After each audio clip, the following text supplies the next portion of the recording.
Talking Reds. It's Neil Atkinson, it's John Gibbons. It is the vista of Paris. It is a Parisian canal all settling itself down here. There's people on boats, John, having wonderful Saturday morning healthy pursuits. I'm bang into it, to be honest with you. I mean, it's not for me. Let's be crystal clear. But it's good to see that people, you know, it's like nuns. It's good to see them around the place. Yeah, I don't think anyone's put me in a boat anytime soon. Not without, you know, very good life jacket. But no, it's a beautiful spot. We've just done 5 Live over there. We've done it last 2 mornings, actually, at a little brewery. That isn't open, but it's a gorgeous blow spot. for all concerned.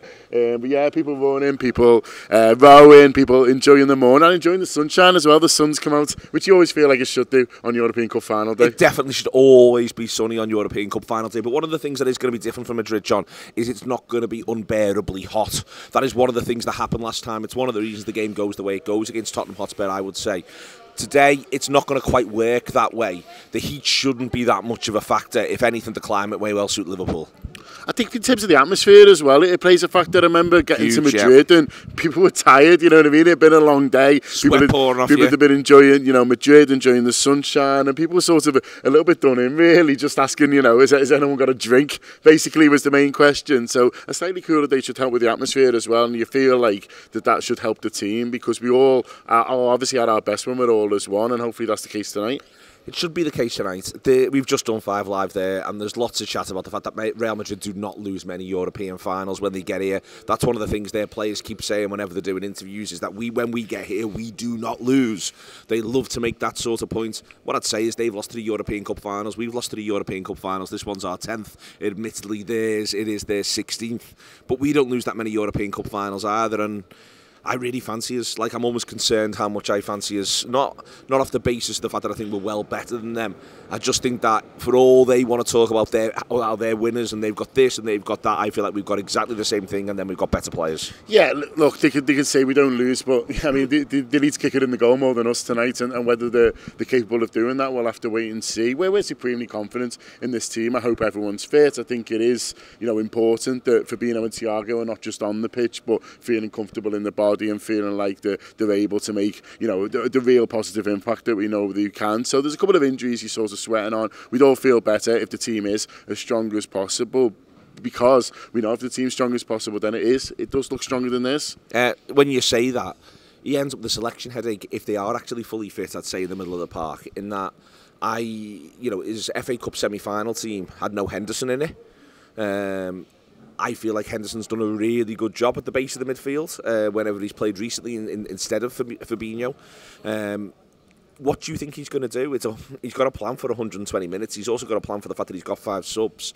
If everyone is indeed fit and firing and available for him, who do you think he picks? I think he'll go for Fabinho, Thiago and Henderson. I think that's what he'll go for. I take your points on what he's done in other big games this season, but I think Henderson's done really well over the last few weeks, as you say, and I think Fabinho and Thiago are the two you think if they're fit, they play. I think Kite has gone off the boil a little bit, but, you know, you still see, as you just said there, Neil, it's 120 minutes. It's, you know, there probably is, you know, time on the pitch for all these midfielders at some point. And there's also the re-emergence of James Milner. Maybe this was always planned, and Milner, you know, he's had a sort of a quietish season, really, but, you know, with the business end, when we're here where it really matters, he has been using him, and it wouldn't surprise me to see Milner finish on the pitch today as well. This is, for me, that's what's going to be his really interesting midfield thing, is that for me, he's got 5 options, all of whom he'll want to see on the pitch at some point for 3 spots, and I think what his task becomes blending them. Who does he want on the pitch when? What phases of games does he want them to be involved? You know what I mean? And that's why it wouldn't surprise me if there's a mild surprise in the middle of the midfield. Other people may be surprised. I think Keita starts, and I can't tell you which of the other 3 Keita starts instead of, because it could be any of them, but I think Keita starts. Yeah, I mean, he could do. Look, he started Keita in quite a few big games this season. Something that might be in the back of his mind is the game against Real Madrid last season, was it, in the Champions League, where he starts him in a way and ends up hooking him, you know, after half an hour. It's not even half time, is it? And, you know, we talked after about the fact that, oh, you know, it wasn't necessarily just because of him. I just sort of need to change something, really. But what's it just? I mean, Thiago doesn't play either of those games, which is sort of mad looking back, really. You know, it just sort of shows that, you know, maybe the manager wasn't sort of quite sure of them at that point. I don't know. He's very sure about him now. You know, he says, "I wish I'd have signed him years ago." I'd be shocked if Thiago isn't on the pitch. Okay then.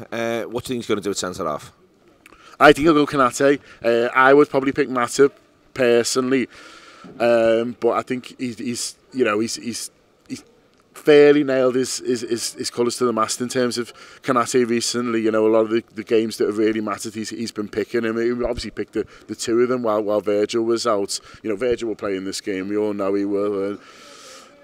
I'd rather he pick Matip. I'm just a little bit more sure with Matip. I mean, Kanate's a young guy. He's a phenomenally talented defender. But, you know, we saw last week in that game against Wolves, he has got a mistake in him. You know, we've seen him make a mistake, you know, in some fairly big games. You know, you think about away in the Champions League at Villarreal and stuff like that. You know, that's a young defender making his way, and he's phenomenally talented. He's had some really good games, and it wouldn't surprise me if he played really well. But I'm just a little bit more sure with Matip at the moment. And Matip's obviously won one and got an assist. He knows exactly. He knows how it all works. I agree with you in both senses. I would rather play Matip. I think he will pick Kanate.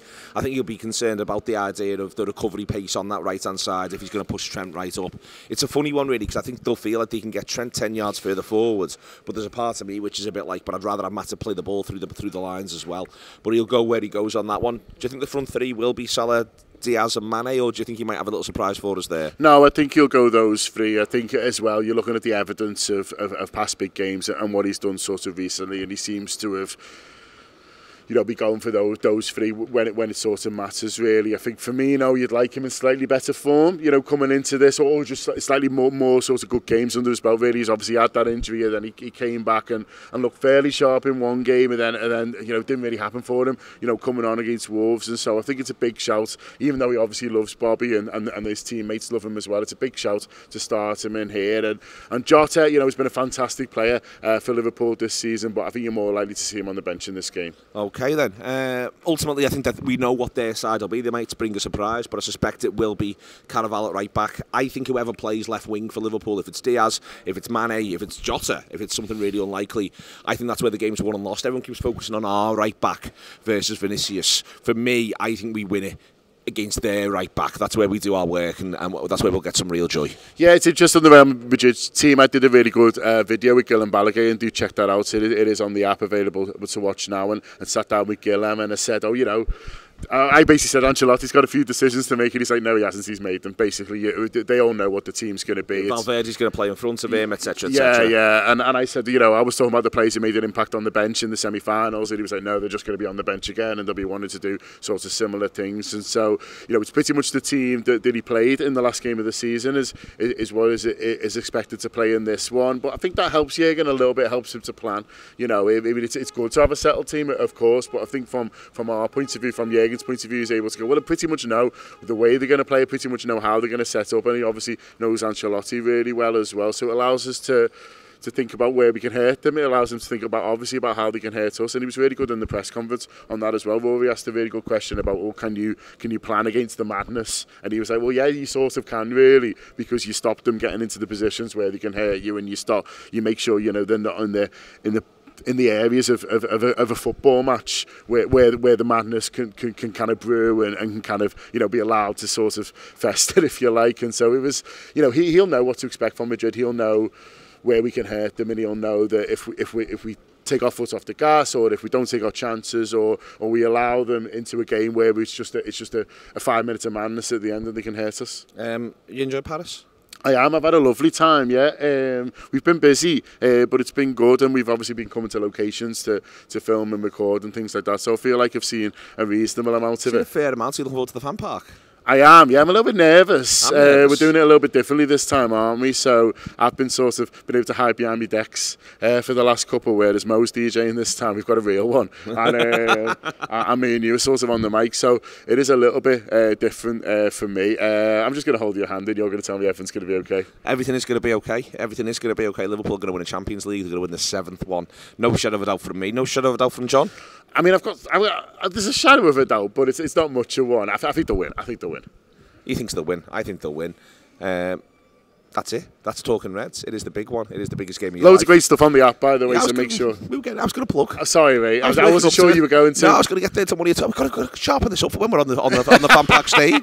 I won't be selling the app on the Fan Park stage. I'll be selling the app on the Fan Park stage. Craig Hannon will absolutely. He's over there. Craig Hannon will have a gun to the back of my head to sell the app on the Fan Park stage. Listen, download the app. Enjoy all the bits and pieces with the Anfield Wrap. John has a shadow of a doubt. That's allowed. If you have a shadow of a doubt as well, that is allowed. I don't really. I think Liverpool are too good. This is the Anfield Wrap. This is the big one. It is the biggest game of your lives. Take it easy.